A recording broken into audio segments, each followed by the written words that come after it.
merci encore. On va y aller tout de suite avec la prochaine. On a une prochaine round de 3 personnes qui vont revenir présenter les différents projets qu'eux ont entrepris. Donc, on va commencer avec Carla Beauvais, qui est la coordonnatrice de la table ronde du mois de l'histoire des Noirs, mais qui est aussi quelqu'un qui a parti plusieurs compagnies, on peut dire, puis des entreprises sociales, même en Haïti ici, dont le site Instigatrice? Agitatrice, je savais, j'avais me trompé, donc je m'en excuse. Donc, si vous pouvez applaudir Carla Beauvais.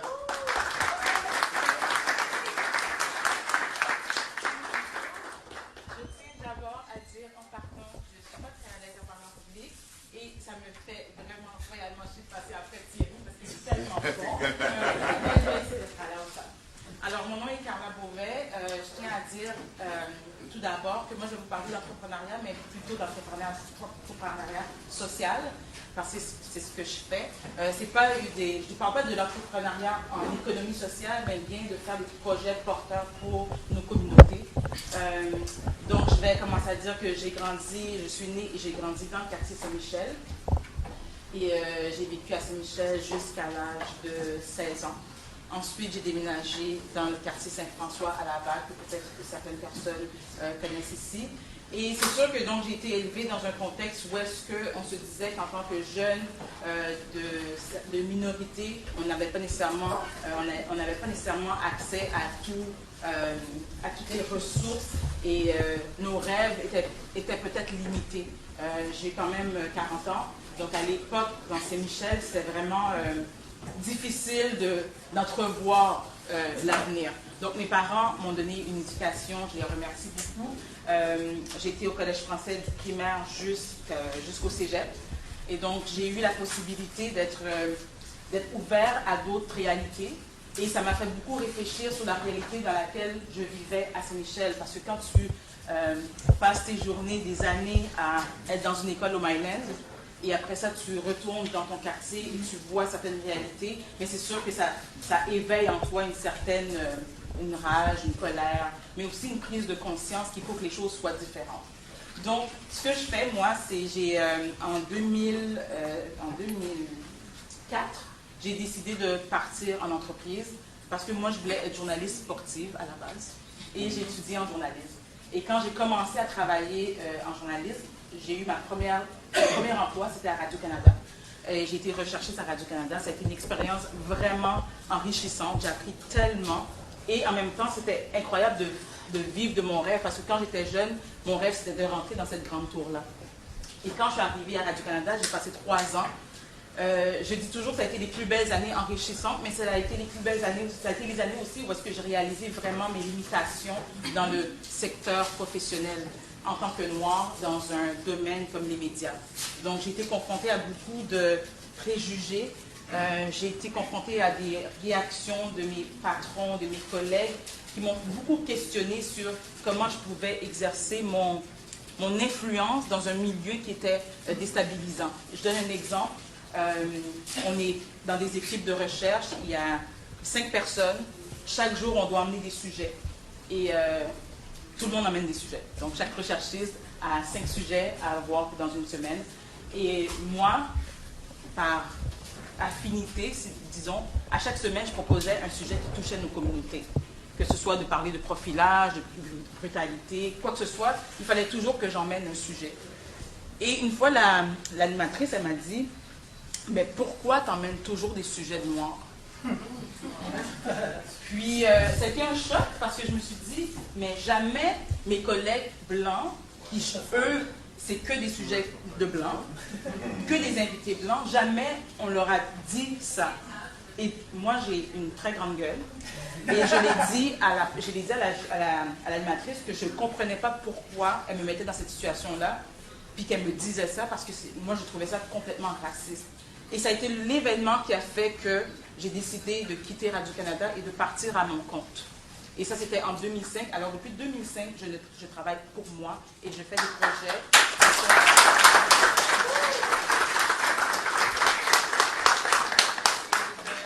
Et je fais des projets qui, je pense, vont avoir un impact pour que des jeunes n'aient pas nécessairement à vivre une situation comme laquelle que j'ai vécue.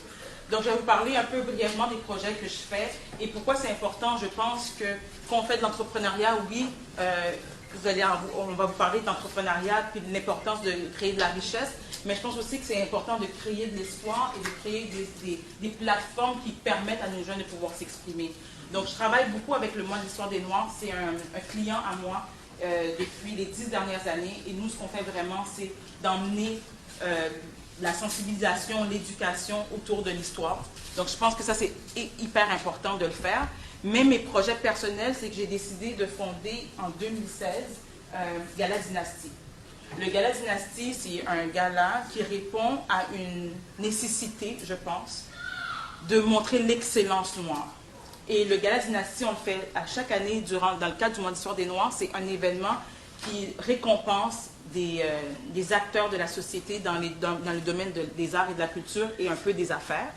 Et ça pourrait être comme la Disque ou le Gala des Gémeaux, par exemple, mais vraiment pour nos communautés. Et l'important de ça, c'est on peut voir que où est-ce qu'on dit qu'on ne voit pas des gens qui réussissent, mais c'est pas vrai, il y en a beaucoup, mais on ne les connaît pas et ils ne sont pas assez médiatisés. Ça, c'est la première des choses. Donc, ce gala-là est pour, d'une part, démontrer que c'est pas vrai que les talents que les talents n'existent pas dans nos communautés et que c'est pas vrai qu'on n'a pas d'excellence. Donc ça, c'est le premier message. Le deuxième message, c'est de dire que à nos jeunes qui disent, ben, c'est un peu, je vois pas d'avenir dans l'acting, je vois pas d'avenir dans la musique, je vois pas d'avenir dans les arts visuels. Mais il faut leur montrer qu'il y a des exemples, il y a des modèles de gens qui ont persévéré et qui réussissent. Et ces gens-là, on leur demande aussi de redonner à la société. Parce que c'est une chose d'avoir réussi dans son domaine, mais si c'est juste pour que tu gardes tous les gains personnels, ça ne redonne rien à la communauté. Donc nous, on veut que tous les gens qui soient des finalistes ou des gens qui ont gagné un prix Dynastie, qui se sentent cette responsabilité de redonner. Et c'est pour ça qu'on a fondé aussi l'Académie Dynastie, qui est une académie de mentorat qu'on va commencer au mois de février dans le quartier Saint-Michel, avec le centre Lassalien.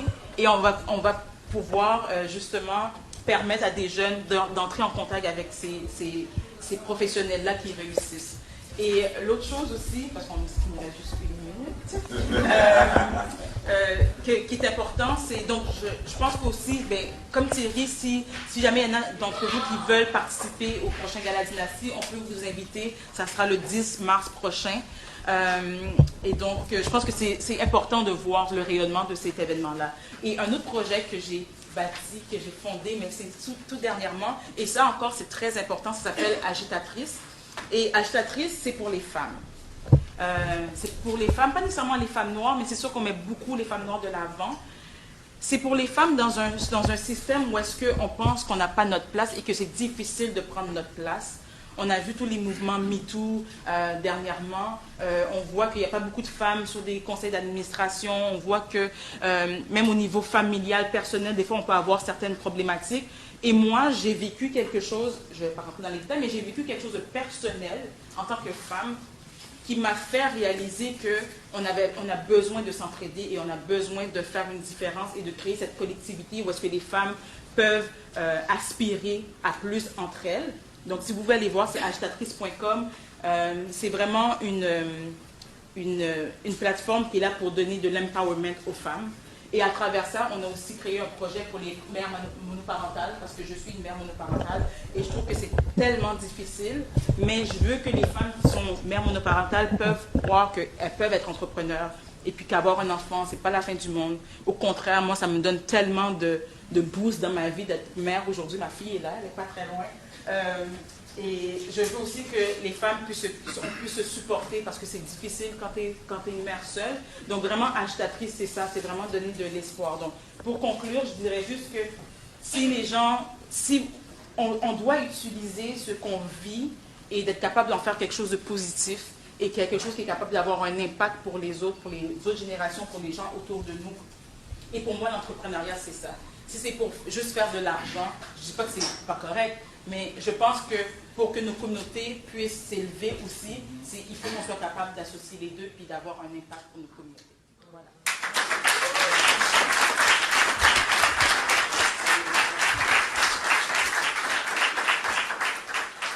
Merci encore, Carla. Excellent. C'est pas on a des billets. Merci. On va voir qu'est-ce que tu as fait. Lui qui court ne sais pas s'il va offrir des billets de banque. C'est pas une mauvaise chose. Donc, on va y aller tout de suite avec Greg Excellent de Capital Financier.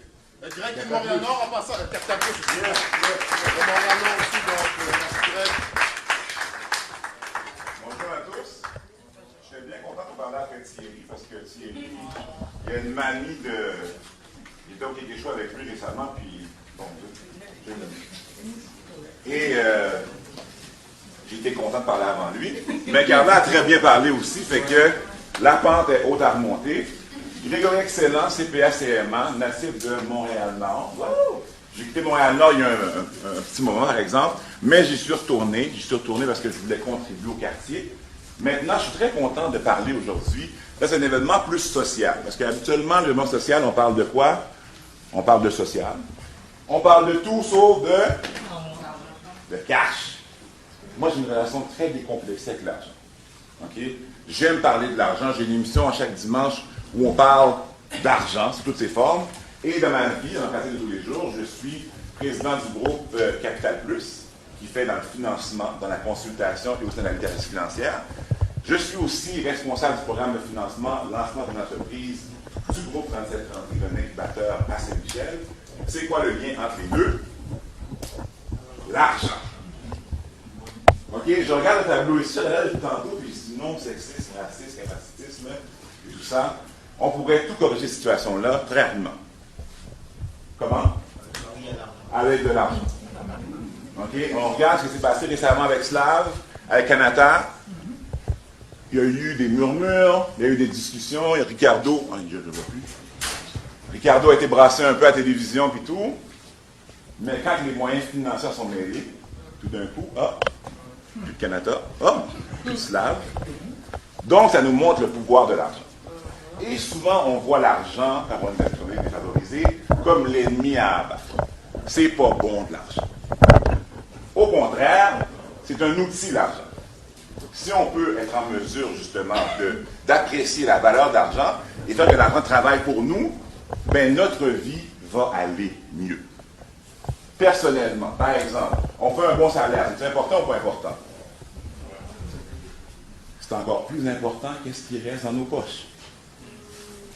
Si on dépense tout le bon salaire, on n'a aucun impact concret. On devient des consommateurs et non pas des producteurs. Pour devenir des producteurs, qu'est-ce qu'il faut? Il faut qu'il en reste un peu dans nos poches pour qu'on puisse faire quoi après avec? Exactement. Et investir, ça fait quoi? Ça génère des petits. Il y a plus d'élection dans la salle. Moi, je dis toujours, c'est veste cochon qui plus de cochon. OK, c'est quoi? Il faut un outil initial pour générer du capital, des intérêts, et ensuite, on réinvestit ces intérêts-là. Einstein, vous connaissez Einstein? Il disait que l'intérêt composé est la plus grande force de l'univers. Il y en a qui vont me dire Dieu. L'intérêt composé est la plus grande force de l'univers actuellement. OK? On investit de l'argent, on fait de l'intérêt, on ne prend pas l'intérêt qu'on va avec, on réinvestit l'intérêt. Ensuite, on génère des montants, puis on ne fait pas après. On appelle Thierry, puis on dit Thierry, je veux investir dans un immeuble. Ou on appelle Greg, il dit Greg, je veux investir à la bourse, ou je veux lancer ma propre entreprise. Pour lancer sa propre entreprise, il faut quoi? Il faut de l'argent et ensuite connaissance. Et ensuite la capacité d'en emprunter plus. Thierry peut nous le dire. La mise de fonds est de combien? 5% minimum. OK.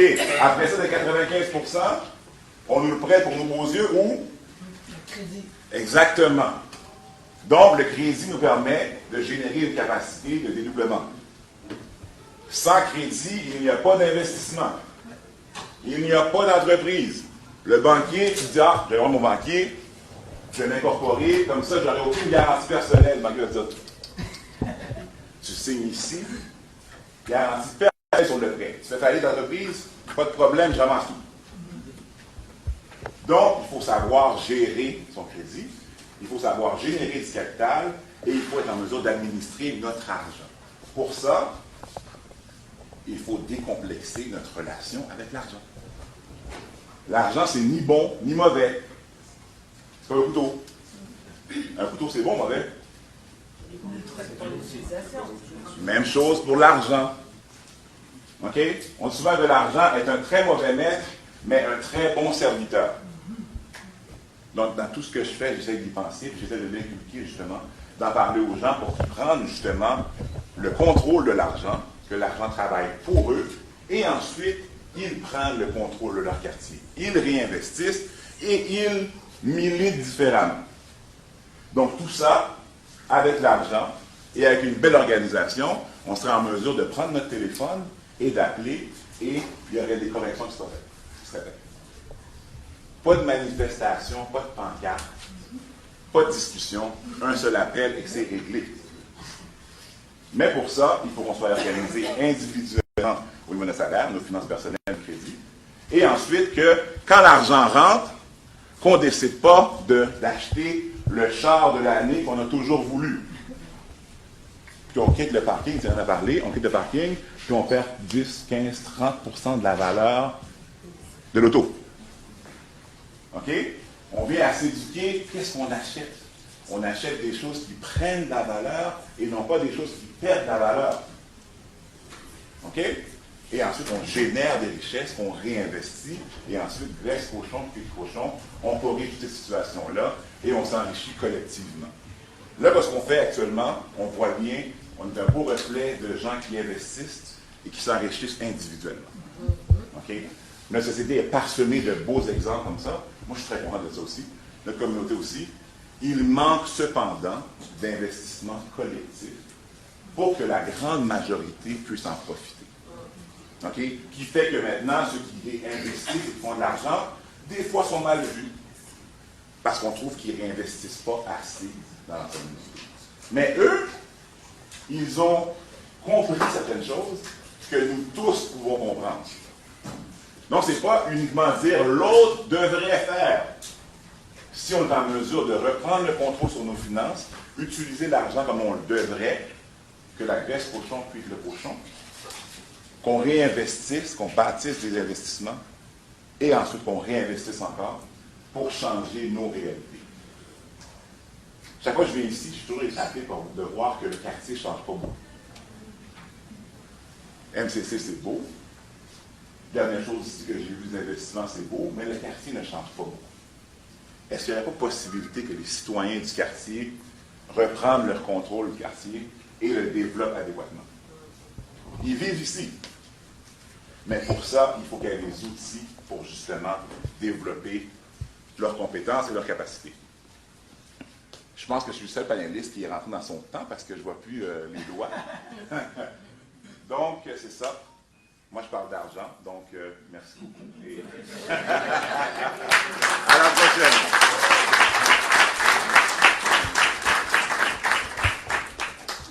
Woodstock vient de battre son premier record d'une personne qui parle autant d'argent. C'est jamais vu. Je sens qu'il va se faire challenger après, mais j'ose espérer.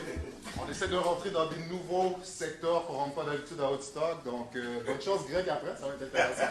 Je vais venir te suivre. Donc, ça, maintenant, on va y aller avec Alison Reed, qui est du réseau autochtone montréalais, si je ne me trompe pas. Puis qui va. Oui. Puis on est bien content de l'avoir aujourd'hui. Donc, c'est notre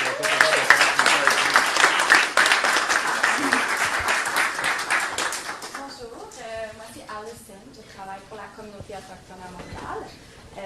Le nom de l'organisme, c'est le Réseau pour la stratégie urbaine de la communauté autochtone de Montréal. C'est Montreal Urban Aboriginal Community Strategy Network. C'est très long comme nom, mais on utilise juste l'acronyme Réseau Network.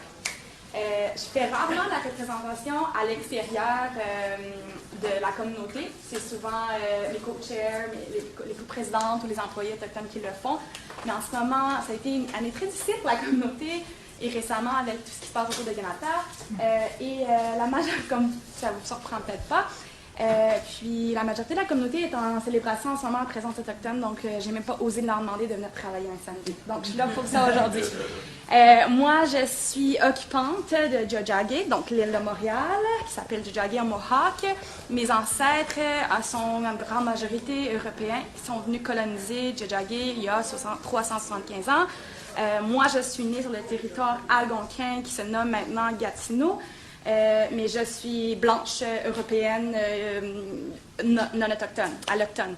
Je vais vous parler du réseau aujourd'hui, puis je vais vous parler d'une initiative que la communauté autochtone a créée, qui pourrait peut-être vous inspirer, mais aussi je vais vous parler des prochains projets que le réseau va entamer cette année pour tisser des liens avec les autres communautés à Montréal qui vivent des réalités similaires et il y a des bonnes raisons de vouloir apprendre un de l'autre.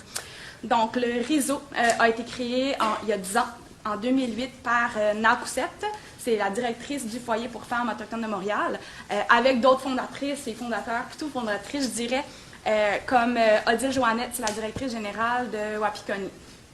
Donc, ces deux femmes-là et autres s'est dit, ben on veut faire, on veut effectuer des changements dans les systèmes publics. Donc, on parle vraiment de changements systémiques. Et Nakusette est allée voir la DPJ Batchar, celui qui est près de son organisme, pour dire la prochaine fois que vous enlevez un enfant d'une famille autochtone, on aimerait ça que vous cogniez à notre porte en premier pour qu'on puisse soutenir la femme ou qu'on puisse trouver des parents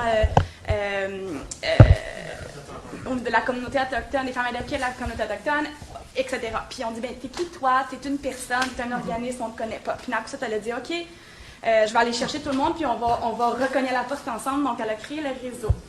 Un petit peu du jour au lendemain, je dirais. Là. Il y avait tout un mouvement à travers le Canada, dans les centres urbains, pour créer des genres de coalitions autochtones urbains.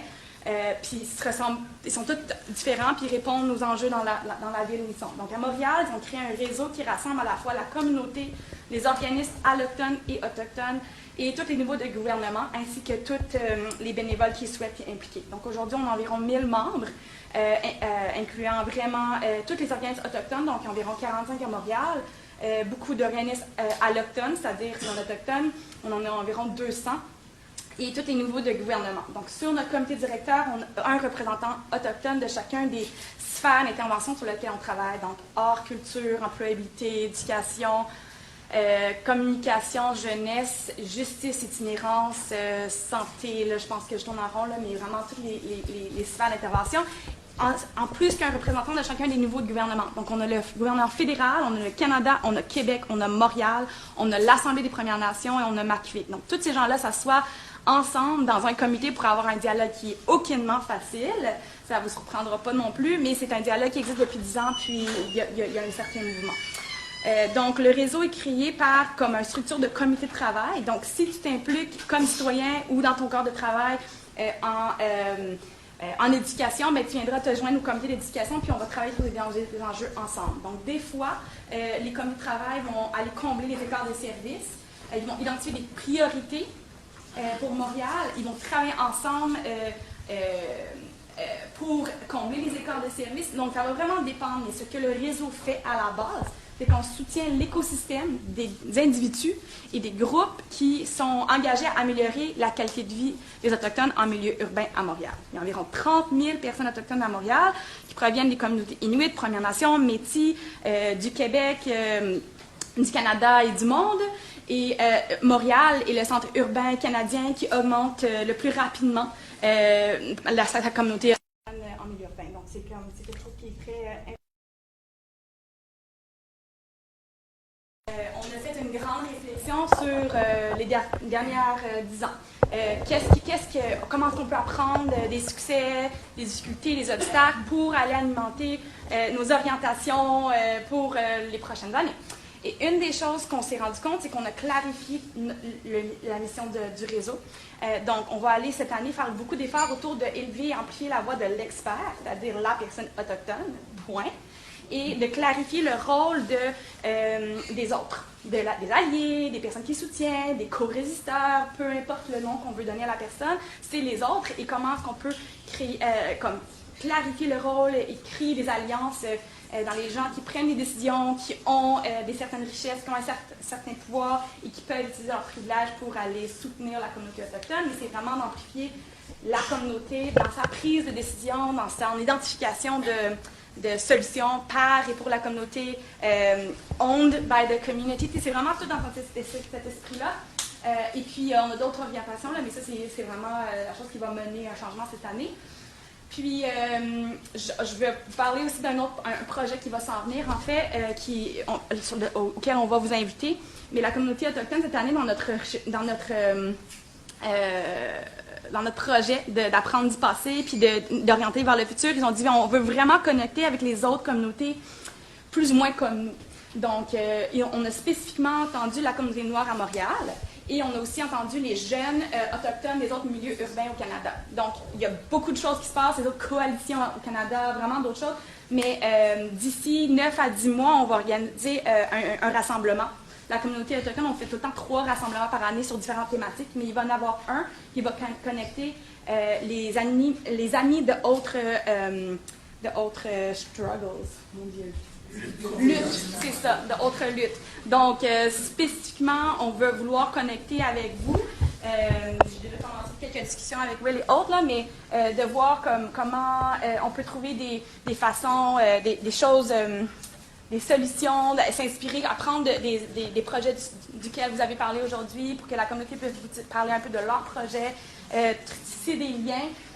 Voir l'idée de, oui, c'est 2 différents peuples, mais vous avez vu dans les médias comment Slav et Kanata ont été comparés à tous les jours, tandis que c'est 2 communautés qui ont été colonisées et qui sont racisées aujourd'hui, qui font face à des effets de racisme systémique quotidiennement. Donc, bon, voilà, c'est un événement qui va arriver dans moins d'1 an, là, puis je vais vous inviter à participer.